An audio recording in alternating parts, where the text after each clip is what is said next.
இந்த வெளிப்படுத்தின விசேஷம் 3வது அதிகாரத்தில் 15வது வசனத்தில் ஆண்டவர் உன் கிரியைகளை அறிந்திருக்கிறேன் என்று சொல்லுகிறதை பார்க்கிறோம்.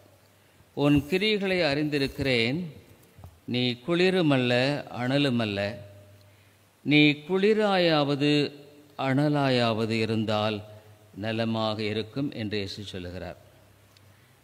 இந்த லவோதியா சபைக்கு இயேசு பரலோகத்திலிருந்து இந்த செய்தியை அனுப்புகிறார். இந்த நிருபத்தை எழுதும் பொழுது அவர் எங்கே இருக்கிறார்? அவர் உயிர்த்தெழுந்தவராக பரலோகத்தில் வாசம் பண்ணுகிறார். அவர் எல்லாவற்றையும் பார்க்கிறார். உலகத்தில் அத்தனை காரியங்களையும் பார்க்கிறார். எல்லாவற்றையும் அறிந்தவராக அவர் இருக்கிறார். அதே சமயத்தில் அவர் தம்முடைய மக்களிடத்தில் அன்போடும் உண்மையோடும் பேசுகிறவராக இருக்கிறார். ஆண்டவரை அறியாதவருடைய வாழ்க்கையில் கண்டிப்பாகவும் இருக்கிறவராகவும் இருக்கிறார். இங்கே என்ன சொல்கிறாருன்னா, நான் உன் செயல்களை அறிவேன். அப்படின்னா என்னென்னா, நீ செய்கிறது எல்லாமே எனக்கு தெரியும், அனைத்துமே தெரியுங்கிறார்.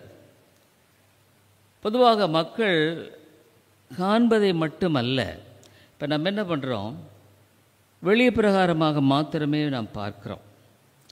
ஆனால் இயேசு உள்ளத்தை பார்க்கிறார். அவர் நாம் எவ்விதமாக உண்மையாய் அவரை நேசிக்கிறோமா, உண்மையாய் ஆண்டவருக்கு நாம் பயப்படுகிறோமா, உண்மையாய் அவரை நாம் பின்பற்ற விரும்புகிறோமா இல்லையா என்பதை எல்லாவற்றையும் அவர் பார்க்கிறவராக இருக்கிறார். அவருக்கு மறைவானது ஒன்றுமே இல்லை என்றதை வேதம் தெளிவாக நமக்கு சொல்லுகிறதை பார்க்கிறோம். இதை பற்றி நான் 4 காரியங்கள் சொல்கிறேன். ஆண்டவர் இங்கே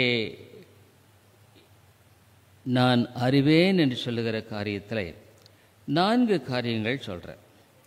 முதலாவது, இயேசு நம்மை பற்றி எல்லாமே அறிந்திருக்கிறார். எல்லாமே அவருக்கு தெரியும். ஆகவே தான் அவர் சொல்கிறாரு, உன் செயல்களை அறிவேன். அவருக்கு மறைவானது எதுவுமே கிடையாது. அவர் எல்லாவற்றையும் அறிந்திருக்கிறவராக இருக்கிறார். ஒருவேளை நம்முடைய இருதயத்தில் ஆண்டவரை நாம் பின்பற்றாமல் வாழ்ந்து கொண்டிருக்கிறோமே என்ற ஒரு ஏங்கல்களை அவர் அறிந்திருக்கிறார். நம்முடைய வாழ்க்கையில் ஆண்டவருக்கு பிரியமாய் வாழுகிற வாழ்க்கையினுடைய காரியங்களை அறிந்திருக்கிறார். ஒரு நம்ம தனியாக இருந்தால் கூட கர்த்தருக்கு பயந்து நாம் எப்படி பேசுகிறோம், எப்படி நடக்கிறோம், எப்படி செய்கிறோம், அல்லது நம்முடைய மறைந்திருக்கிற பாவங்களையும் அவர் அறிந்திருக்கிறார். பாவமும் அவருக்கு தெரியும். அதாவது நம்முடைய எண்ணங்கள், ஆசைகள், என்னென்ன ஆசை இருக்குது, நம்ம வாழ்க்கையில் என்ன நோக்கத்தோடு நம்ம வாழ்ந்து கொண்டிருக்கிறோம், இதை எல்லாமே அவருக்கு தெரியும். நம்மை பற்றி அவருக்கு தெரியாதது எதுவுமே கிடைக்காது இல்லை. மற்றவர்கள் ஒருவேளை நம்மை பார்க்கலாம், பார்க்காமல் போகலாம். ஆனால் இயேசு எல்லாவற்றையும் பார்த்து கொண்டிருக்கிறார். இயேசு எல்லாவற்றையும் பார்த்து கொண்டிருக்கிறார் என்பது ஆணுடைய பிள்ளைகளுக்கு ஆறுதல் அளிக்கக்கூடிய ஒன்றாக இருக்கிறது. அவர்கள் படுகிற பாடுகள், கஷ்டங்கள், வேதனைகள், அல்லது ஆண்டவருக்கு ஒருவேளை அவர்கள் விசுவாசத்தோடு போராடுகிற வாழ்க்கை என்பது யாருமே கவனிக்கவில்லை என்றாலும் இயேசுவுக்கு தெரியும். என் வாழ்க்கை அவருக்கு தெரியும். அவர் என்னுடைய வாழ்க்கை எல்லாவற்றையும் அனுமதிக்கிறார். தேவனிடத்தில் அன்புகளுக்கு சகலமும் நன்மைக்கு ஏதுவாக நடக்கிறது. அவை இப்பொழுது எனக்கு நேரிடுகிற இந்த சோதனைகள், போராட்டங்கள், நெருக்கங்கள் ஒருவேளை ஏன் எனக்கு தெரியாமல் இருக்கலாம். நான் போராடுகிற போராட்டங்களை ஆண்டவர் அறியாமல் இருக்கலாம். ஆனால் அவருக்கு தெரியும். அவர் என்னை ஒரு நாளில் உயர்த்துவார், என் பாடுகளை நீக்கி எனக்கு சமாதானம் அருளுவார் என்று சொல்லுகிற அந்த ஒரு விசுவாசத்தின் நம்பிக்கை அவளுக்குள்ளாக தைரியத்தை கொடுக்கும். ஆனால் ஆண்டவரை அறியாதவர்களுக்கு அது ஒருவேளை ஆண்டவரை அறிவர்களைப் போல நாம் நடந்து கொண்டாலும் அதில் உண்மையான நாட்டம் இல்லை என்றால், வெறும் பேச்சில் மாத்திரமே நம்முடைய வாழ்க்கையானது இருக்குமானால் அதையும் அவர் பார்க்கிறார். இந்த உலகத்தில் யார் பார்க்கவில்லை என்றாலும் தேவன் எல்லாவற்றையும் பார்க்கிறார் என்று வேதம் சொல்லுகிறது. அவருக்கு மறைவானது ஒன்றுமே இல்லை. ஒரு அடைக்கலான் குருவியும் கூட அவருடைய சித்தம் இல்லாமல் கீழே விடாதுன்னு சொல்கிறார். இந்த எபிரேயர் 4வது அதிகாரம் 13வது வசனத்தில் அவர் என்ன சொல்கிறார்னா, ஆகாயத்தின் கீழே எந்த படைப்புமே, படைப்பின் செயல்களுமே அவருடைய கண்களுக்கு மறைவாக இல்லை, எல்லாம் அவருடைய பார்வைக்கு முற்றிலுமாக வெளிப்படையாக இருக்கிறது. அப்படியே நம்முடைய எல்லாமே அவருக்கு வெளிப்படையாக இருக்கிறது. எதுவுமே அவருக்கு மறைவானதில்லை. ஒருவேளை சில சமயங்களில் நாம் ஆண்டவருடைய பிள்ளைகளாக பாடுபட்டால் கூட அது அவருக்கு மறைவாக இல்லை. ஆனால் அதே சமயத்தில் அவர் தெரியாதுன்ற மாதிரி நம்ம வெளியே ஒன்று உள்ள ஒன்று வச்சுக்கிட்டு நடந்தோமானால் ஆண்டவர் அதை பார்க்கிறவராக இருக்கிறார். முதலாவது காரியம் என்னென்னா, என்னை பற்றி A to Z எல்லாம் அவருக்கு தெரியும். தெரியாதது ஒன்றுமில்லை. அவனுடைய பிள்ளைகளுக்கு அது ஒரு பெரிய உற்சாகம். ஆண்டவரை அறியாத பிள்ளைகளுக்கு அது தங்களை தாங்களே ஏமாற்றி கொள்ளுகிற ஒரு செயலாக காணப்படுகிறது. இரண்டாவது காரியம் என்ன சொல்கிறான்னா, நம்முடைய ஆவிக்குரிய அந்த நிலை எவ்விதமாக இருக்கிறது என்பதை ஆண்டவர் பார்க்குறார். நான் பார்க்கும் பொழுது உன்னை குறித்து எல்லாமே அவருக்கு தெரியும். ரெண்டாவதாக நீ எவ்விதமாக ஆவிக்குரிய நிலையில் இருக்கிறாய் என்பதை ஆண்டவர் பார்க்கிறார். அதனால தான் அவர் சொன்னார், நீ குளிருமாயில்லை அல்லது அனலுமாயில்லை. நீ குளிராயாவது அனலாயாவது இருந்தால் நலமாக இருக்கும். இன்னும் இப்படி சொல்கிறாரு. அது என்ன குளிராக இருப்பது அனலாக இருப்பது அப்படின்னு பார்க்கும் பொழுது, அந்த அனலாக இருக்கிறது என்று சொல்லும் பொழுது ஆண்டவர் பேரில் அன்போடு, ஆவிக்குரிய காரியங்களில் கருத்தோடு, யார் பார்க்கலனாலும் சரி, ஜெப வாழ்க்கையில் ஆண்டோடத்தில் ஜெபிக்கிற காரியத்தில் ஆண்டோடைய வசனத்தை பற்றி கொண்டு வாழுகிறதுல என்ன அது வீணல்ல. கர்த்தருக்குள் நாம் படுகிற பிரயாசம், ஆண்டவருக்கு உண்மையாக இருக்க வேண்டும் என்ற வாஞ்சையோடு செய்கிற காரியம் ஒருபோதும் வீணாக போகாது. ஆனால் நம்ம என்ன பண்ணுறோம்? ஜெபம் பண்ணி என்ன பிரயோஜனம், வேதத்தை வாசி என்ன பிரயோஜனம், சரி அப்படின்னுட்டு நம்ம என்ன பண்ணுறோம்? நம்முடைய யோசனையின்படி நடக்கிறோம். அவனுடைய வார்த்தை குறித்து நம்ம சிந்திப்பதே இல்லை. ஒரு தெய்வ பயம் இருக்கிறதில்ல. ஐயோ அவனுடைய வசனம் இப்படி சொல்லுதே, நான் இப்படி பேசுகிறேனே, அவிசுவாசமாக பேசுகிறேன், அவிசுவாசமாக நடக்கிறேன், அவிசுவமாக சிந்திக்கிறேன் அப்படின்ற ஒரு எண்ணமே இருக்கிறதில்ல. காரணம் என்னென்னா, ஆவிக்குரிய கண்கள் திறக்கப்படலைன்னா அதுதான் பிரச்சனை.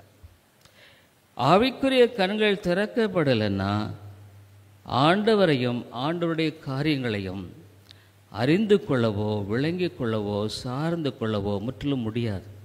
இம்பாசிபிள். பைபிளில் தான் சொல்லுது. ஆவிக்குரிய செவிகள் நம்ம பார்த்தோம், காதுள்ளவன் கேட்க கடவன் அப்படின்னா என்ன? ஆவிக்குரிய காதுள்ளவன் கேட்க கடவன். ஆவிக்குரிய காதுள்ளவனுக்கு சத்தியமானது இனிமையாக இருக்கும். கேட்கும் பொழுதே அவனுக்கு அது ரொம்ப ஆறுதலாக இருக்கும். அந்த ஆவிக்குரிய காதும் திறக்கப்படல் என்னும் பொழுது அந்த சத்தம் உள்ளே போகாது, அப்படியே வெளியே போயிட்டு இந்த காதில் அந்த காதுன்ற மாதிரி வெளியே போயிடும். ஆனால் ஆவிக்குரிய அந்த செவிகள் திறந்திருந்த அந்த சத்தம் உள்ளே போகும், இந்த இருதயத்துக்குள்ளே அது செல்லும். ஆவிக்குரிய கண்களும் அப்படி தான். ஆவிக்குரிய கண்கள் திறக்கப்படலைன்னா, யார் ஆவிக்குரிய கண்களை மூடி வைக்கிறது? பிசாசு. ஆவிக்குரிய கண்களை குருடாக்கி போட்டிருக்கான். குருடானவங்க நம்ம எதாவது பார்க்க முடியுமா? ஆவிக்குரிய காரியங்களை குறித்து எவ்வளோ மகத்துவத்தை சொன்னால் கூட அது அவர்களுக்கு ஏற்றுக்கொள்ள முடியாது, விளங்கிக் கொள்ள முடியாது. அதனால தான் நிறைய பேர் ஆவிக்குரிய காரியங்களில் ஒரு ஆர்வத்தோடு அதில் பங்கு பெற முடிவதில்லை. அது அவர்களுக்கு ஒரு விதத்தில் சொல்லப்போனால் ஒரு பைத்தியமாக தோன்றுகிற ஒன்றாகவே இருக்கிறது. ஆகவே அவருடைய வாழ்க்கையில் நீங்கள் பார்த்தீங்கன்னா அவங்க உலக மக்களைப் போலவே வாழ்ந்து கொண்டிருப்பார்கள். சர்ச்சுக்கு வருவாங்க, ஆனால் அவனுடைய பேச்சு, நடத்தை, செயல் எல்லாமே உலக மக்களைப் போல இருக்கும். மாம்சத்தின் கிரியைகள் அவர்களுக்குள்ளே இருக்கும். அந்த எரிச்சல், கோபம், பகை, இந்த விதமான காரியங்களாகவே இருக்கும். எதிர்மறையாகவே பேசி கொண்டிருப்பார்கள். விசுவாச வார்த்தைகள் இருக்காது. அந்த அனலாக இருப்பது என்ன? ஆண்டவருக்காக. ஆண்டவர் என்ன சொல்லியிருக்கார்? சோர்ந்து போகாமல் எப்பொழுதும் ஜெபம் பண்ண வேண்டும். அந்த லூக்கா 18 அந்த விதவை என்ன பண்ணுறா? தொடர்ந்து ஜெபிக்கிறா, தொடர்ந்து ஜெபம் பண்ணிகிட்டே இருக்கிறா. ஆண்டவர் என்ன சொல்கிறாருன்னா, பதில் கிடைக்க மட்டுமாக நீ ஜெபிக்கணும். 2 காரியம் இருக்குங்க ஜெபத்தில். ஒருத்தர் ஜெபிக்க ஆரம்பிக்கிறாங்க. இப்போ இந்த சபைக்காக நான் ஜெபிக்கிறேன்னா தொடர்ந்து ஜெபித்து கொண்டே இருக்கிறேன். அந்த பதில் எப்போ வரும் தெரியாது. அந்த பதில் கிடைக்க மட்டுமாக நம்ம பார்க்குற ஆண்டவர் சொல்லியிருக்கார். ஆண்டவர் ஜெபத்தை அவர் பயிற்சி பண்ணார், ஜெபித்தார், அதை மற்றவர்களுக்கும் முன்மாதிரியாக போதித்தார். அப்போது அந்த நண்பன் ஒருவன் வந்தவுடன் அப்பம் வேணும்னு சொல்லிட்டு இன்னொருத்தர்கிட்ட போய் அப்பத்தை கேட்குறான். அவன் சொல்கிறான், எல்லாம் தூங்கிட்டாங்க, கஷ்டம். ஆனால் அவன் திரும்பவும் கேட்குறான், இல்லைங்கய்யா இந்த மாதிரி வந்திருக்காங்க, கொடுங்க. அந்த பதில் கடைசி கொடுக்குற வரைக்குமே அவன் ஜெபம் பண்ணிகிட்டே இருக்கான். அதுதான் ஜெப வாழ்க்கையில் அந்த ஆவிக்குரிய மக்கள் கற்றுக்கொள்கிற பாடம். ஜெபம் பதில் கொடுக்க மட்டுமாக ஒருவேளை 5 வருஷமாக இருக்கலாம், 10 வருஷமாக இருக்கலாம், ஆனால் பதில் கொடுப்பார். நான் சொன்னேன் இல்லைங்களா, ஜார்ஜ் முல்லருங்கிறவர் 3 பேருக்காக ஜெபம் பண்ணார். 3 பேருக்காக 50 வருஷம் ஜெபம் பண்ணுறார். 50 வருஷம் ஜெபம் பண்ணும்போது 2 பேர் அந்த 50 வருஷத்துக்குள்ளே ரட்சிக்கப்பட்டாங்க.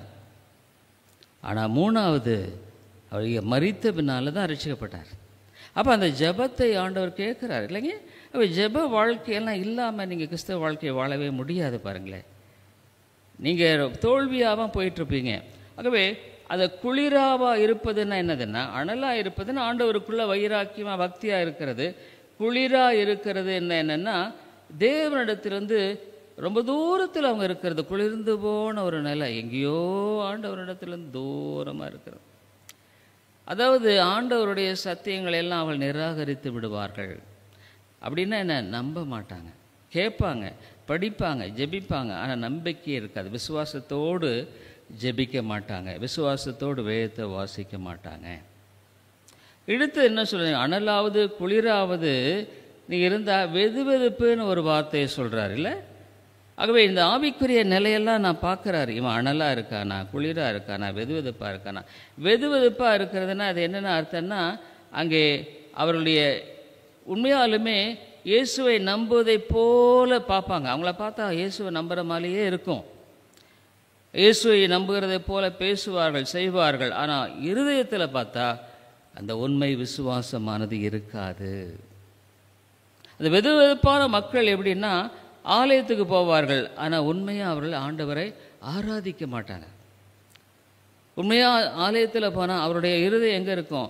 உலகத்தில் இருக்கும். அதை பண்ணவா, இதை பண்ணவா, அப்படி பண்ண, அது இருதயம் ஆண்டவரோடு இணைந்து இருக்காது.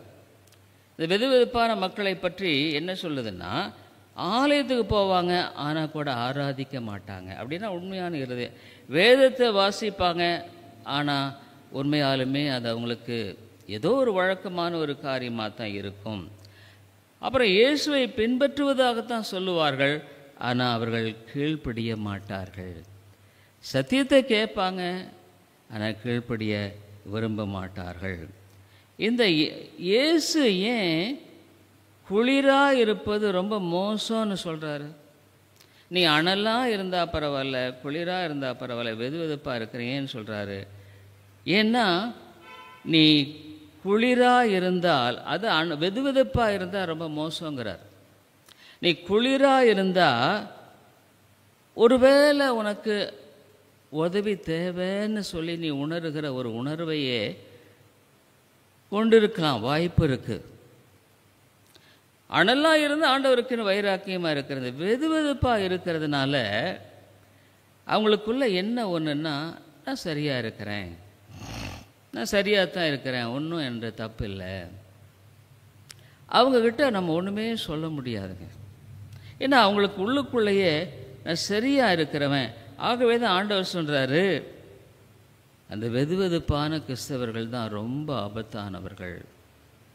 அதான் நீ அனலாவது இருந்தால் பரவாயில்ல, குளிராவது இருந்தால் பரவாயில்ல, ஆனால் நீ வெதுவெதுப்பாக இருக்கிறையே அப்படின்னு ஆண்டவர் வருத்தப்படுறார். அப்படிப்பட்ட மக்களை பார்த்து வேதனைப்படுறார். ஏன்னா அவங்களுக்கு இது ஆண்டவருடைய காரியங்களை தெரிகிறதில்ல. உலகத்தில் பார்த்தா உலக மக்களை போலவே வாழ்ந்துட்டுருக்கிறாங்க. பேச்சு நடத்த எல்லாம் பார்த்தா ஒரு விசுவாசத்துக்குரிய காரியம் அவங்கள்ட்ட வராது. கேட்பாங்க, ஒரு ஆலயத்தில் இருக்கும்போது விசுவாசமாக பேசுவாங்க, வீட்டில் போயிட்டா வேறு மாதிரி பேசுவாங்க, நடப்பாங்க. மூணாவது இந்த மக்களை இங்கே என்ன பண்ணுறாரு, சரி போ உன்னை விட்டுடுறேன்னா சொல்கிறாரு, அன்போடு அழைக்கிறார். மனந்திரும்பி வரும்படி இயேசு அழைக்கிறார். அந்த அழைப்பு தான் நம்ம இங்கே பார்க்குறோம். என்ன சொல்கிறாருன்னா, இந்த லவோதிக்கா சபை எப்படியும் கைவிட்டப்பட வேண்டான்னு சொல்லி ஆண்டவர் விரும்புகிறார். நீ இப்படி இருக்கிற நிலையில் உன்னை விட அவர் விரும்புகிறதில்ல. அவர் என்ன யோசிக்கிறார்னா, உன்னை எப்படியாக எழுப்பணும், உன்னை எப்படியாக உயிர்ப்பிக்கணும். அதனால தான் அந்த 19 வசனத்தில் அவர் சொல்கிறாரு, நான் அன்பு கூறுகிறதுனால உன்னை கடிந்து கொள்ளுகிறேன், தண்டிக்கிறேன், ஆகையால் நீ மனந்திரும்பு. மனந்திரும்புதல் என்பது கிறிஸ்தவ வாழ்க்கையில் தொடர்ந்து உனக்குள்ளே இருக்கணும். வெதுவெதுப்பானவர்கள் ஒரு நாளும் மனந்திரும்பவே மாட்டாங்க. பாருங்களேன், ஏன்னா நான் சரியாக இருக்கிறேன்ற ஒரு தப்பான எண்ணத்தை அவங்களுக்குள்ளே வச்சிட்ருக்கிறதுனால, ஆண்டவரே நான் இப்படியெல்லாம் இருக்கிறேனே, உனக்கா வைராக்கியமாக வாழலையே, ஆத்துமாக்களுக்காக ஜெபிக்கலையே, ஆத்துமாக்களும் உழைக்கலையே, உன்னுடைய சாட்சியாக நான் வாழாமல் இருக்கிறேனே, வீட்டில் சரியாக நான் வாழலை, உன்னுடைய பிரச்சனைகளெல்லாம் நீ ஆண்டோடத்தில் கொண்டு போக உனக்கு தெரியறதில்ல. நான் வெதுவெதுப்பாக இருக்கிறதுனால உன் பிரச்சனையை பார்த்து நீ அழுவ, உன் பிரச்சனையை பார்த்து நொந்து கொள்ளுவ, உன் பிரச்சனையை பார்த்து நீ போராடுவ. ஆனால் என்னை பலப்படுத்துகிற ஆண்டவர்ன்ற அந்த விசுவாசம் உனக்குள்ளே இல்லாததுனால அங்கே உன்னுடைய வாழ்க்கை நிர்பந்தமாகவே இருக்கும். அது மாத்திரமல்ல, வாழ்க்கை மற்றவர்களுக்கு இடரலாகவே இருக்கும். உன்னை பார்க்குறவங்க ஒரு உற்சாகம் பாட மாட்டாங்க. ஆவிக்குரிய வாழ்க்கையில் அந்த சகோதரியை போல், அந்த சோதனை போல் நான் வாழணுன்ற அந்த ஒரு உற்சாகமானது இருக்காது. அப்போது இதனுடைய பொருள் என்னென்னா, இயேசு நம்முடைய வாழ்க்கையை ஆசீர்வதிக்க விரும்புகிறார், வழிநடத்த விரும்புகிறார், அவர் பலப்படுத்த விரும்புகிறார். அவர் கொடுத்திருக்கிற அந்த சந்தோஷம் சமாதானத்தை எல்லாம் பெற்றுக்கொண்டு வாழணும்னு விரும்புகிறார். ஒருவேளை அவர் கோபப்பட்டிருப்பார்னா நம்மளை விட்டு போயிடுவார். இது ஒன்றும் தேராத கேஸுன்னு. ஆனால் கடைசி வரைக்கும் ஒரு மனிதனோடு அவன் போராடி கொண்டே இருக்கிறார். எப்படியாகிலும் திருப்ப முடியாதா? ஆனால் அருமையாலே உன் வாழ்க்கையை நீ யோசித்து பார்க்கணும். இப்போ இந்த சத்தியத்தை நான் சொல்கிறேன்னா, உன்னுக்குள்ளே ஒன்றும் அந்த பாதிப்பு ஏற்படுத்தணும். அப்போ நீ அனலாவது குளிராக இருக்கன்னு அர்த்தம். நீ வெதுவெதுப்பாக இருக்கிறதுனால இந்த சத்தியம் உனக்கு எந்த விதமான பாதிப்பு ஏற்படுத்துகிறதே இல்லை. ஐயோ ஆண்டவருக்கான எழும்புன்ற வாஞ்சியும் இருக்கிறதில்ல, அல்லது நான் இப்படி இருக்கிறேனேன்ற குறித்த ஒரு வருத்தமும் இருக்கிறதில்ல. இது ரெண்டுமே ஆபத்தானது, ரொம்ப ரொம்ப ஆபத்தானது. அதே சமயத்தில் வாழ்க்கையில் நீ ஏன் உன்னுடைய வாழ்க்கையில் இந்த பிரச்சனை, ஏன் உன் வாழ்க்கையில் இந்த மாதிரி போராட்டம், ஏன் இந்த காரியம்லாம் இருக்குது அப்படின்னு நீ யோசிப்பிய ஒழிய, ஆண்டவர் அறியாமல் இது எனக்கு நேரிடவில்லை, ஆண்டவர் இதை அனுமதிச்சிருக்கிறார், இதை ஒரு நோக்கத்தோடு வைத்திருக்கிறார், இதில் ஒரு திட்டம் இருக்குது, அந்த விசுவாச பார்வை உனக்கு இருக்காது. எதிர்மறையாக தான் சிந்திப்ப, நீ எதிர்மறையாக யோசிப்ப, எதிர்மறையாக தான் நீ ஓடிட்டே இருப்ப, எதிர்மறையாக தான் வாழ்ந்து கொண்டே இருப்பாய். அவனுடைய வார்த்தையை கேட்டாலும் உன்னுடைய வாழ்க்கையில் ரொம்ப ரொம்ப பரிதாபமான ஒரு நிலையில் நீ வாழ்ந்து கொண்டிருக்கிறாய் என்பதை உனக்கே தெரியாமலே நீ வாழ்ந்து கொண்டிருப்பாய். ஆனால் யார் உன்னுடைய வாழ்க்கையை உயிர்ப்பிக்க முடியும்? ஆண்டவர் தான் உயிர்ப்பிக்க முடியும்.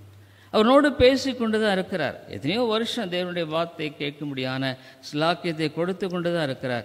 ஆனால் என்ன பண்ணுற, நீ விலகி போகிற. அந்த ஏசாயாவில் தான் சொல்கிறார், நீ இன்னும் ஏன் விலகி போகிறங்கிறார். என்கிட்ட வா, நீ உன்னுடைய வாழ்க்கையில் உன்னுடைய காரியங்களை குறித்து நொந்து கொள்ள, வருத்தப்படுகிற, வேதனைப்படுகிற, இப்படியெல்லாம் போட்டு நீ குழப்பமடைகிறாய ஒழிய, நீ ஆண்டவருடைய பிள்ளையாக இருந்தால் உனக்குள்ளே என்ன இருக்கும்? ஆண்டவருடைய பிள்ளையாக இருந்தால் என் தேவன் எனக்கு இதை ஒரு நோக்கத்தோடு அனுமதித்திருக்கிறார், ஒரு திட்டத்தோடு அனுமதித்திருக்கிறார். இது அவருடைய திட்டம் இல்லாமல் நடைபெறல. வேதனை சொல்லுது, உன் தலையில் முடியெல்லாம் எண்ணப்பட்டிருக்கிறது, நீ உட்காதின் எழுதனை அறிந்திருக்கிறார். ஆகவே இந்த ஆண்டவருங்க, அதாவதுங்க ஆண்டவர் இருக்கிறாரா இல்லையாங்கிறதே இதில் ரொம்ப வித்தியாசம் இருக்குது. என்னதான் ஆண்டவருடைய வார்த்தையை கேட்டாலும் வாழ்க்கையில் அந்த விசுவாச பார்வை இருக்காது, விசுவாச நோக்கம் இருக்காது. உன்னுடைய வாழ்க்கையில் எப்பொழுதும் எதிர்மறையாகவே நீ போய் கொண்டிருப்பாய். ஆனால் ஆண்டவர் என்ன விரும்புகிறாரு? நீ எழும்பணும், எழும்பி பிரகாசி, நீ ஆண்டவர் இடத்துல வா. பிசாசு ஆனால் விடமாட்டான். பிசாசுனுடைய ஆவிக்குரிய கண்களை குருடாக்கி போட்டிருக்கான் இல்லைங்களா? அந்த வெளிச்சத்துக்குள்ளே உன்னை கொண்டு வர்றதுங்கிறது ரொம்ப கஷ்டம். இப்போ நிறைய பேர் நான் எப்படி ஜெபம், ஆண்டவரே இந்த சபையில் ஆவிக்குரிய கண்கள் குருடாக இருக்கிறவங்களையெல்லாம் வெளிச்சத்துக்குள்ளே கொண்டு வாங்க. ஏன்னா அப்போ தான் ஆவிக்குரிய ஆண்டவருடைய அந்த மகத்துவமான காரியங்களை தெரியாமல் வாழ்ந்துட்டுருக்கிறாங்களே. அவங்க பார்வையெல்லாம் உலகமாகவே இருக்குது.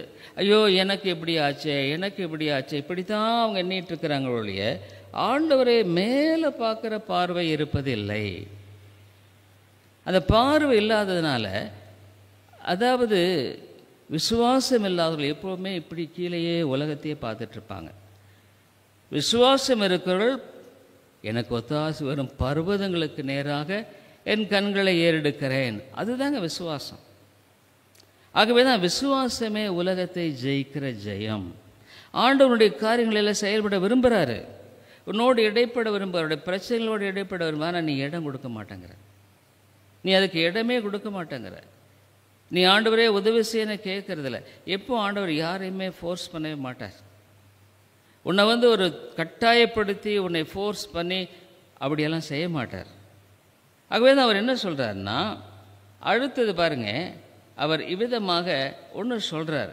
என்ன சொல்கிறாருன்னா, உன் வாசலை நின்று கதவை தட்டுறேன். வெளிப்படுத்தல் 3வது அதிகாரத்தில் நான் கதவை தட்டிகிட்டே இருக்கிறேன். அப்படின்னா என்ன? உங்கள்கிட்ட பேசிக்கொண்டே இருக்கிறேன், ஒவ்வொரு வாரம் பேசிகிட்டு இருக்கிறேன், ஒவ்வொரு வாரம் உங்கள்கிட்ட சொல்லிகிட்டே இருக்கிறேன். ஆனால் கதவை நீ தான் திறக்கணும். கதவை திறந்தால் அவனிடத்தில் நான் பிரவேசித்து அவனோடைய போஜனம் பண்ணுவேன், அவனும் என்னோடைய போஜனம் பண்ணுவான். நீ கதவை திறக்கவே மாட்டேங்கிறியே. ஆண்டவர் தட்டி கொண்டே இருக்கிறார், பொறுமையாக தட்டிகிட்டே தான் இருக்கிறாரு. ஆனால் நீ என்ன பண்ணுற? ஆண்டவரே ஆண்டவரேன்னு வெளியே சொல்கிறிய ஒழிய உள்ளே விட மாட்டேங்கிற. உன் வீட்டில் வந்தால் உன்னுடைய வீட்டில் இருக்கிற அலங்கோலத்தை, உன்னுடைய இருதயத்தில் இருக்கிற அலங்கோலத்தை அவர் மாற்ற விரும்புகிறார். வெளியே செயல்பட முடியாது. உன்னுடைய இருதயத்தில் இருக்க அவிசுவாசத்தையெல்லாம் எடுத்து போட்டு இருதயத்தை அவர் தம்முடைய உறைவிடமாக்குகிறார். ஆகவே தான் அவன் கதவை தட்டி கொண்டே இருக்கிறார். ஏதோ ஒரு சூழ்நிலை மூலமாக ஒரு விசுவாசி எப்படி பார்ப்பான்? அவனுக்கு பிரச்சனை வரும் பொழுது ஏன் ஆண்டவர் இதை அனுமதிக்கிறார்? ஏதோ ஒரு நோக்கம் இருக்குது. ஆண்டவர் ஏன்னு எனக்கு தெரியல, ஆனால் நீங்கள் உதவி செய்யுங்க, இந்த காரியத்தில் நீங்கள் வெற்றி தாங்க, உம்முடைய நாமத்தை நான் மகிமைப்படுத்தணும். ஒரு விசுவாசியின் வாழ்க்கையில் என்ன தெரியுங்களா? இந்த உலகத்தில் ஆண்டவர் நம்ம எதுக்காக படைச்சாரு? எதுக்காக படைச்சிருக்காரு? அவருடைய நாமத்தை மகிமைப்படுத்தும்படிக்கு, அவரை அனுபவிக்கும்படிக்கு. அவர் எப்படி நம்முடைய வாழ்க்கையில் அழகாக கிரியை செய்கிறாரு, எப்படி நம்முடைய வாழ்க்கையில் அருமையாக விடுதலை ஆக்குறாரு அப்படிங்கிறதெல்லாம் அனுபவிக்கணும். அப்போ அவங்க வாழ்க்கையில் நிறைய சாட்சிகள் இருக்கும், அநேக சாட்சிகள் இருக்கும். பாருங்கள், நான் இப்படி இருந்தேன், ஆண்டவர் இப்படி செய்தார், இப்படி வாழ்ந்தேன், இப்படி செய்தார். மெய்யான சாட்சி, தனிப்பட்ட சாட்சிகள் இருக்கும். அப்போது ஆண்டவர் உன் கதவை தட்டி கொண்டே இருக்கிறார், பொறுமையாக தட்டுறார், தட்டிக்கொண்டே இருக்கிறார். நான் என்ன பண்ணுற? கதவை திறக்க விருப்பமில்லை. ஒருவன் கதவை திறந்தால் அப்படின்னா என்னென்னா, உன்னோடு நெருக்கமாய் வர அவர் விரும்புகிறார், உன் இருதயத்தில் வாழ விரும்புகிறார், உனக்கு அந்த மகிழ்ச்சியை கொடுக்க விரும்புகிறார். கோபப்பட்டார்னா அவர் போயிருப்பார், ஆனால் உன் வாழ்க்கையில் என்ன பண்ணுறாரு? இதையெல்லாம் கொடுத்து உன்னை சந்தோஷப்படுத்த விரும்புகிறார். ஆனால் நீ என்ன பண்ணுற? கதவை திறக்கவே மாட்டேங்கிற. நீ ஆண்டவரை நம்புறேன்னு சொல்கிற, ஆண்டவரை தான் விசுவாசிக்கிறேன்னு சொல்கிற, ஆனால் இயேசு உன் இருதயத்துக்கு உள்ளே இல்லை. இயேசு உன் இருதயத்துக்கு உள்ளே இல்லை. இயேசு எங்கே இருக்கிறார்? உன் இருதயத்துக்கு வெளியே இருக்கிறார். வெளியே தான் இருந்து தட்டிக்கிட்டு இருக்கிறார். நீ கேட்குற, ஆனால் உள்ளே விட மாட்டேங்கிற, உள்ளே விடவே மாட்டேங்கிற. உள்ளே விடணுன்னா என்ன பண்ணணும்? நீ சரண்டர் ஆகணும். ஆண்டவரே நீர் பார்த்துக்கொள்ளும், பாருங்கள் இப்படியெல்லாம் இருக்குது, என் வாழ்க்கை இப்படி இருக்குது, என்னால் விசுவாசிக்க முடியல, நான் பயப்படுறேன், குழப்பம் அடைகிறேன், பிரச்சனை இப்படி இருக்குது, போராட்டம் இப்படி இருக்குது, நமக்கு சாட்சியாய் வாழலையே. இந்த உலகத்தை ஆண்டுடைய பிள்ளைகளை ஆண்டவர் எதுக்காக சிருஷ்டித்தார்? அவரை மகிமைப்படுத்தும்படிக்கு. நான் ஆண்டவரை மகிமைப்படுத்தும்படியாக ஜீவிக்கிறேன்னா, என் வாழ்க்கையை கண்டு மற்றவர்கள் நல்ல ஒரு அருமையான கிறிஸ்தவ சகோதரன் இவர் வாழ்க்கையில் எப்படியெல்லாம் இருக்கிறார் பாருங்கள், எவ்வளோ போராட்டம், எவ்வளோ கஷ்டம், நெருக்கமாக இருந்தால் கூட அந்த விசுவாசம் இவருக்குள்ளே இருக்குது. நீ சாட்சியாய் வாழுவாய். ஆலயத்தில் சாட்சியாக இருப்ப, சபையில் சாட்சியாக இருப்ப, உன் வீட்டில் சாட்சியாக இருப்ப, மற்றவர்கள் முன்பாக சாட்சியாக இருப்ப. ஏன்? அது ஆண்டவருடைய நாமத்துக்கு மகிமை கொண்டு வரும். ஆனால் நிறைய பேர் எப்படி வீட்டில் சாட்சியாக இருக்கிறதில்ல. சர்ச்சில் பார்த்தா ஒரு மாதிரி, வீட்டில் பார்த்தா ஒரு மாதிரி, நடக்குகள் சரியில்லை, இருதயத்தில் சரி நல்ல குணங்கள் இருக்கிறதில்ல. நேர்மை, அதாவது ஆண்டவர் எதிர்பார்க்கறது என்னென்னா உண்மையும் முத்தமும் உள்ள ஊழியனை அப்படின்னு சொல்கிறார். ஒரு விசுவாசி என்பவன் உண்மையுள்ளவன். உண்மையுள்ளவன்னா அவன் இருக்கிறத தான் சொல்லுவான், இல்லாத ஒன்றா போய் சொல்ல மாட்டான். ஆண்டவர் நான் இப்படி இருக்கிறேன், என்னை மாற்றும், அப்படித்தான் அவன் விரும்புவானே ஒழிய அதில் ஒரு ஏமாற்று வேலை செய்ய மாட்டான். ஆனால் இந்த இருதயத்தில் திருக்கு மகா கேடுள்ள ஒரு இருதயம் என்ன பண்ணும்? வெளியே மக்களுக்கு ஒரு நல்லவங்களை போல நடிச்சிடும், உள்ள வேறு மாதிரி. ஏன்? தெய்வ பயம் இல்லை. அந்த கண்கள் திறக்கப்படலை, ஆவிக்குரிய கண்கள் திறக்கப்படாதனால உனக்கு ஆண்டவர் பேரில் அந்த விசுவாசங்கிறது வர முடியறதில்ல. ஆண்டவர் பேரில் நம்பிக்கையாக எவ்வளோ பெரிய போராட்டம் இருந்தால் கூட கர்த்தர் இதை செய்வார்ன்ற உன்னால் விசுவாசிக்க முடியல. அப்போ என்ன பண்ணுற? நீ அங்கே ஓடுற, இங்கே ஓடுற, அந்த மனுஷனை பார்க்குற, இல்லைன்னா உன் வழியை சொந்த வழியில் செய்ய பார்க்குற. ஆகவே எல்லா குழப்பத்துக்கும் அது உன்னை கொண்டு செல்லுது. சமாதானம் இல்லை, சந்தோஷம் இல்லை. ஆகவே ஆண்டவர் என்ன பண்ணுறாரு? பொறுமையாக தட்டிக்கிட்டே இருக்கிறார். இன்றைக்கும் தட்டிக்கொண்டே இருக்கிறார். தேவனுடைய வார்த்தையை கேட்குறப்பெல்லாம் தட்டிகிட்டே தான் இருக்கிறார். ஆனால் நீ என்ன பண்ணுற? உள்ளே விட மாட்டேங்கிற. உள்ளே விடணுன்னா நீ ஆண்டவருக்கு ஒப்பு கொடுக்கணும். ஆண்டவரே, உம்முடைய சித்தம் என்ன? உம்முடைய நோக்கம் என்ன? ஏன் வாழ்க்கையில் இந்த காரியம்? ஒருவேளை என் பாவத்தினால் ஏற்பட்டதா? நான் கீழ்ப்படியாத போயிட்டுருக்கேன்னா? நான் வெளியே உள்ளே ஒன்று நடந்துட்டுருக்கேன்னா? ஏன் எனக்கு இந்த மாதிரி காரியம்? அப்போ ஆண்டவர் பேசுவார். கண்கள் திறக்கப்படாத பொழுது, ஆவிக்குரிய கண்கள் திறக்கப்படாத பொழுது ஆண்டவருடைய காரியங்களை பார்க்க முடியாது. ஆவிக்குரிய செவிகள் திறக்கப்படாதனால செவிடர்களுக்கு காது கேட்காதில்ல, அதனால் ஆண்டவருடைய சத்தத்தை கேட்க முடியறதில்ல. ஆவிக்குரிய நான் சொல்கிறேன்ல, அநேக சமயம் ஆண்டவர் பேசுகிறார். எப்படி பேசுகிறார்? வசனத்தின் மூலம் அந்த செவி, ஆவிக்குரிய செவிகளை கொண்டு பேசுகிறார். செவியை எனக்கு திறக்கப்படலை, நம்ம எப்படி பேச முடியும்? இல்லை? ஆகவே இந்த காரியங்கள் எல்லாம் இந்த சபையை பார்த்து சொல்றனால அது என்ன சொல்கிறாருன்னா, அவர் சொல்கிறாரு, நீ அப்படி செஞ்சேன்னா நான் என்ன பண்ணுவேன்? அவர் சொல்கிறாரு 21ஆம் வசனத்தில், ஒரு அற்புதமாக ஜெயம் கொள்கிறவனுக்கு நான் சிங்காசனத்தில் என்னோடு உட்காரும்படி கொடுப்பேன்.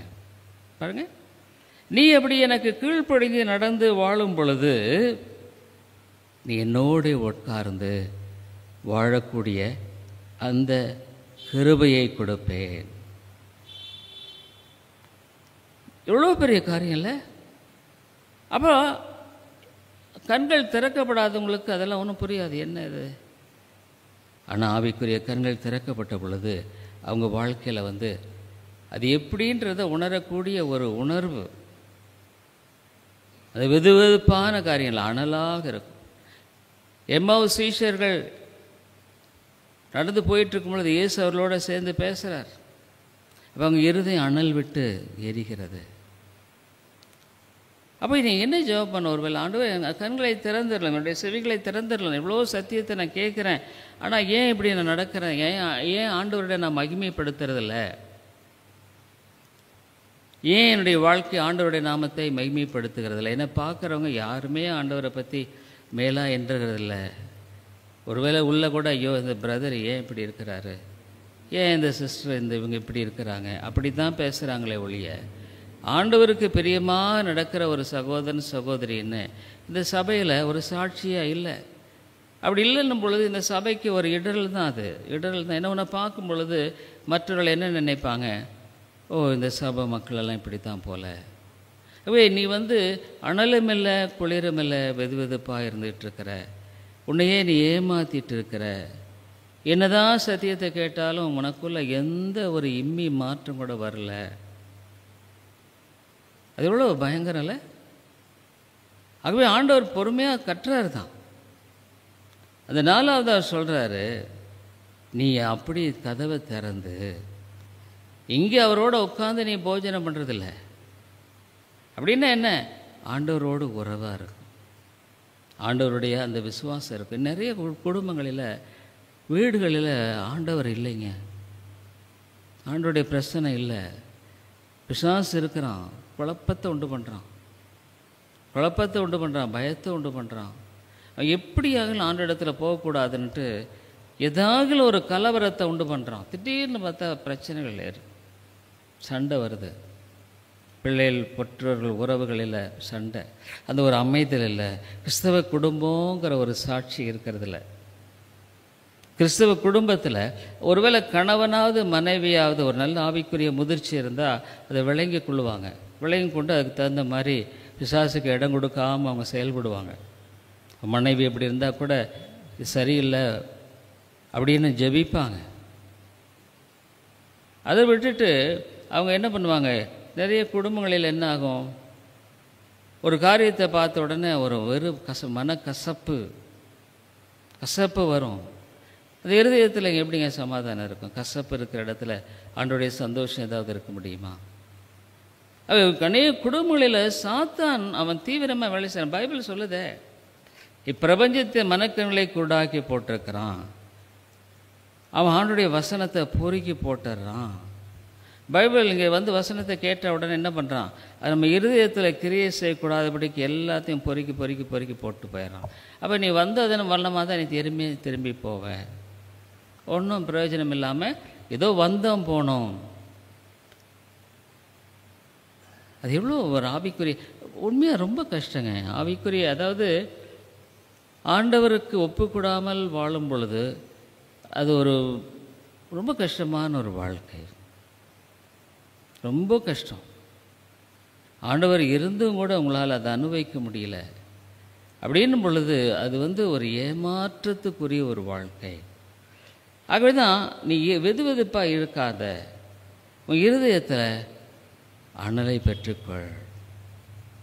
அதான் ஆண்டவர் சொல்ற, என்னோடு கூட நீயே அங்கு சிங்காசனத்தில், சாதாரணமான காரியம் இல்லை, ஆண்டவருடைய ராஜ்யத்தில் ஆளுகை செய்கிறவர்களாக இருக்கிற சிங்காசனத்தில் உட்காரக்கூடிய, இது ஆவிக்குரிய கண்கள் திறந்திருக்கிறவங்கன்னா அவங்களுக்கு அது தெரியும். ஓஹோ, இவ்வளோ பெரிய மகிமையா, இவ்வளோ பெரிய ஒரு சிலாக்கியமா, அப்போ ஏன் இந்த உலகத்துக்காக நான் உழைக்கிறோம்?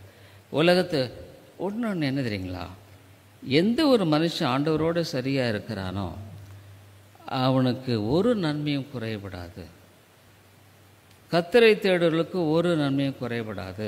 சிங்கக்குட்டிகள் தாழ்ச்சி அடைந்து பட்டினியாரு, கத்தரை தேடுகளுக்கு ஒரு நன்மையும் குறைபடாது. உனக்கு அவ்வளவு ஆசீர்வாதமானது இருக்கும். தேடாததையெல்லாம் ஆண்டவர் கொடுப்பார். ஆனால் நீ என்ன கேட்ப, ஜெபம் பண்ணுவ, ஆனால் கூட நீ உண்மையான விசுவாசம் இல்லாதனால நீ ஜெபம் பண்ணியும் பிரயோஜனம் இருக்கிறதில்ல. ஏன்னா உனக்குள்ள அந்த இருதயத்திலேருந்து இந்த விசுவாச, எப்பவுமே ஜெபம் இருதயத்திலேருந்து வரும். உனக்கும் ஆண்டவருக்கும் நீ இப்போ 2 பேர் உட்காந்து பேசிகிட்டு இருக்கிறோம், அப்போ நம்ம மனசில் இருந்த இப்போ தானே பேசுகிறோம்.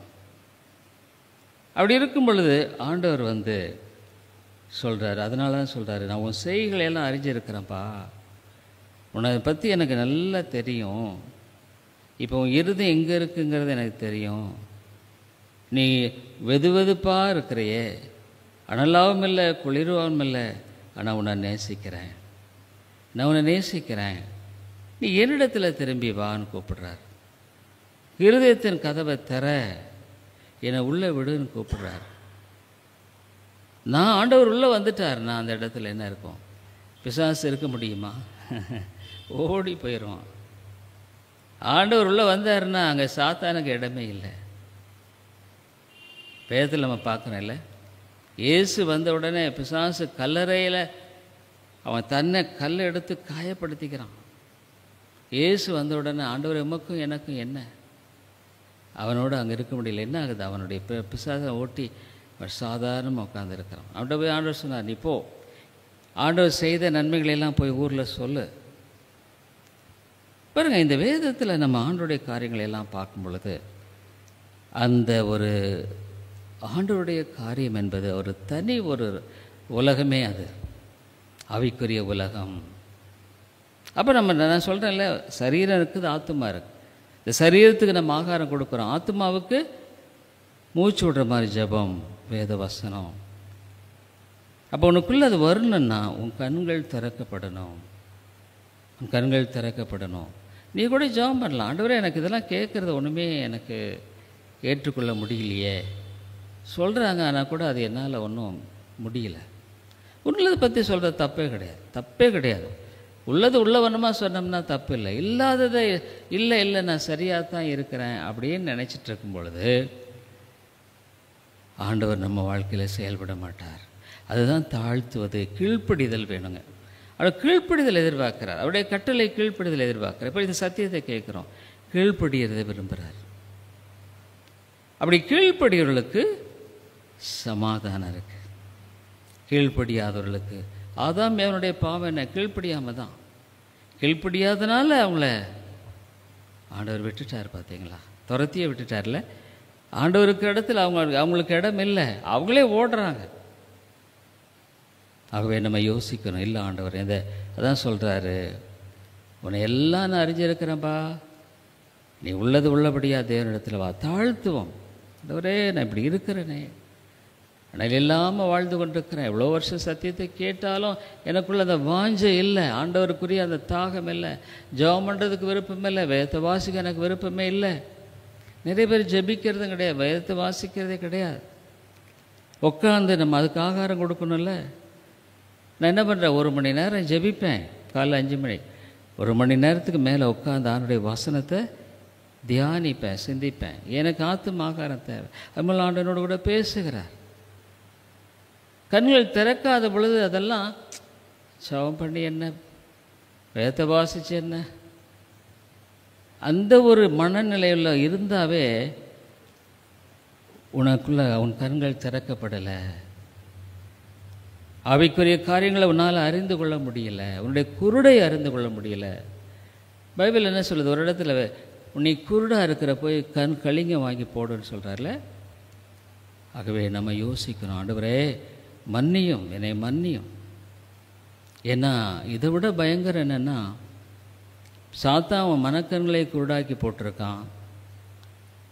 அவன் உன்னுடைய வாழ்க்கையில் உன்னை தப்பாக வழி நடத்திகிட்டே இருக்கிறான். அவன் சொல்கிறான், பரவாயில்ல, இப்போ அதெல்லாம் ஒன்றும் இல்லை, நீ என்ன, நீ நல்ல ஆள் தானே, நீ என்ன அப்படி ஒன்றும் மோசம் இல்லையே, மற்றவங்கள போல மோசம் இல்லையே, ஜெபம் பண்ணுறோம்லன்னாலும் இப்போ ஆண்டவர் நான் நிச்சயமாக நேசிக்கிறாரு, நீ ஆண்டவர்கிட்ட தானே ஆலயத்தானே போகிற, பைபிள் வாசிக்கிறது உனக்கு தனிப்பட்ட முறையில் இன்னொருத்தர் உட்காந்து சாப்பிட்டுக்கிட்டு இருந்து நம்ம பார்த்தா என் வயிறு நிரம்புமா? நிரம்பாது.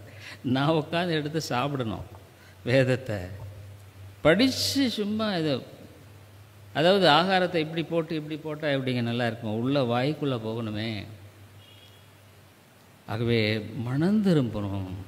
அதுக்கு என்ன ஒரே ஒரு வழி, உன் தப்பை ஒத்துக்க, உண்மை நிலை ஒத்துக்க. அப்போ உன் கண்கள் திறக்கப்பட ஆரம்பிக்குதுன்னு அர்த்தம். சாத்தான் அதில் உன்னை பிடிச்சிருக்கிற புடியிலேருந்து அவன் விடுதலை கொண்டு வரும்.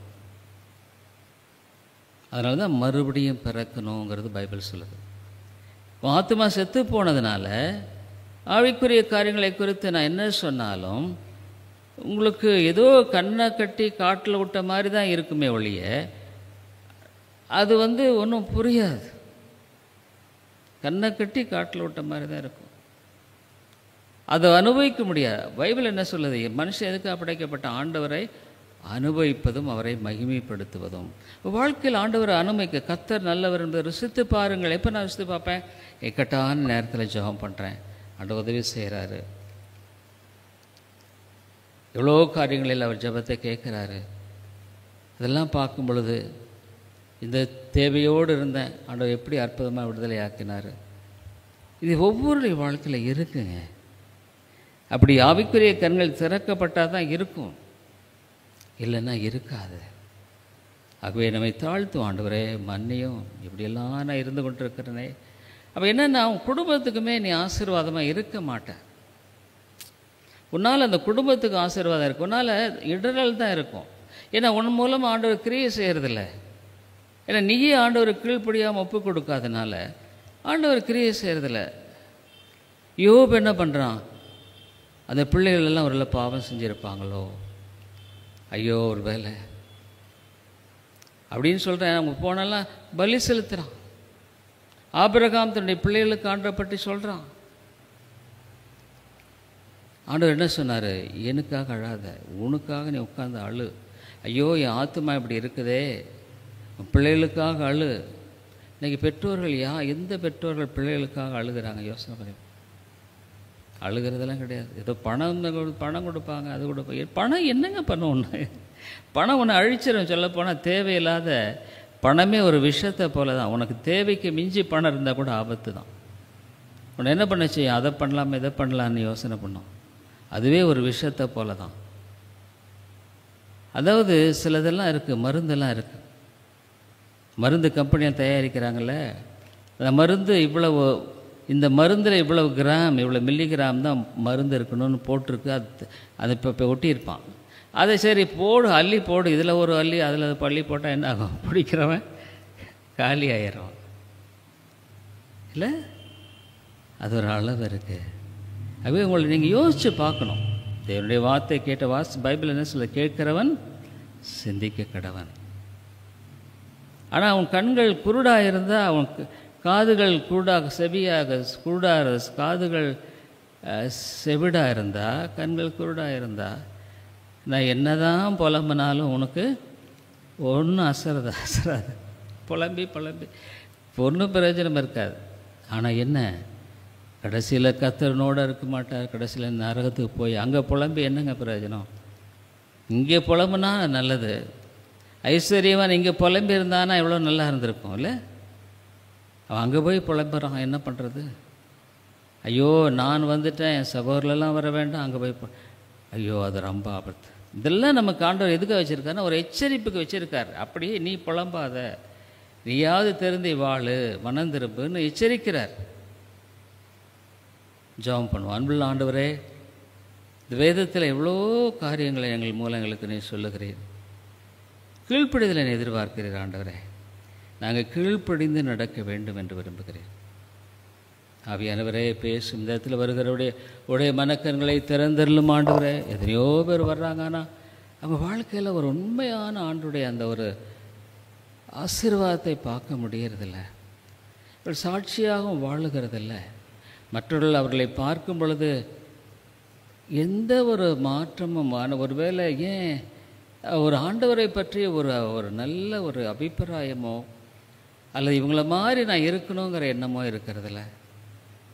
ஆண்டவரே, என்ன ஒரு பரிதாப நிலை, எவ்வளோ ஒரு பரிதாப நிலை ஆண்டவர். எத்தனையோ வருஷம் வார்த்தையை கேட்டும் கூட அவங்க இருதயங்கள், கண்கள் இன்னும் திறக்கப்படலை. இத்தனை வருஷம் ஆயும் கண்கள் திறக்கப்படாத நிலையில் இவ்வளோ வருஷமாக வாழ்க்கையை ஓட்டிட்டாங்க. ஆனால் இந்த கடைசி காலங்களிலாவது இந்த கண்கள் திறக்கப்பட்டால் எப்படி நலமாக இருக்கும். ஆனாலும் உம்மாலே கூடும் ஆண்டவரே, விட்டுடாதீங்க. இந்த ஆத்துமாக்களெல்லாம் ஆண்டவரே விட்டுடாதீங்க. எப்படியாகிலும் மனம் திரும்பணும், எப்படியாகிலும் அந்த மோட்ச ராஜ்யத்தில் வரணும். இந்த உலகத்தில் இருக்கும் பொழுது அவர்கள் உண்மையான ஒரு பணம், பொருள், பொண்ணு சந்தோஷத்தை கொடுக்காது. ஆனால் நீர் கர்த்தரை தேடுவர்களுக்கு ஒரு நன்மையும் குறைபடாது. அவரை தேடுறவங்களுக்கு ஒரு சிங்கக்குட்டிகள் கூட தாழ்ச்சி எழுதப்பட்ட நேரம். எத்தனை வசனங்கள், அழகான வசனங்கள். ஐயோ ஆண்டவரே, இதெல்லாம் உங்களுக்கு ஏதோ ஒரு எங்கேயோ காதில் விழுந்தா கூட கேட்க முடியாதபடிக்கு. ஐயோ ஆண்டவரே, அந்த ஐஸ்வர்யவான் என்ன நினைச்சானோ, எவ்வளோ வார்த்தைகளை கேட்டிருப்பான். ஆனால் இங்கே அவன் புலம்பி இருந்திருந்தானா எவ்வளோ நல்லா இருக்கும். இங்கே ஒரு வேளை அவன் தாழ்த்தி மனம் திரும்பி இருந்தால் எவ்வளோ நலமாக இருந்திருக்கும். ஆனால் விட்டுட்டான், அங்கே போய் புலம்புகிறான். ஐயோ ஆண்டவரே, இங்கே புலம்பாதவர்கள் அங்கே புலம்பித்தாகணும். இங்கே புலம்புகள் அங்கே புலம்ப வேண்டிய அவசியம் இல்லை. கல்வாரியில் உண்மையை பலியாய் ஒப்பு கொடுத்து இவ்வளோ பெரிய ரட்சிப்பை, இவ்வளோ பெரிய மீட்பை குறித்து மனுஷன் கவலையற்று வாழ்ந்து கொண்டிருப்பானா? ஆண்டவரை எப்படி தப்ப முடியும்? இந்த வேதத்தில் எத்தனையோ கேள்விகளெல்லாம் நீங்கள் கேட்குறீங்க. பேசும் ஆண்டவரே, பேசும். இயேசுவின் நாமத்தை ஜெபிக்கிறோம் எங்கள் நல்ல பிதாவே, ஆமேன். நம்ம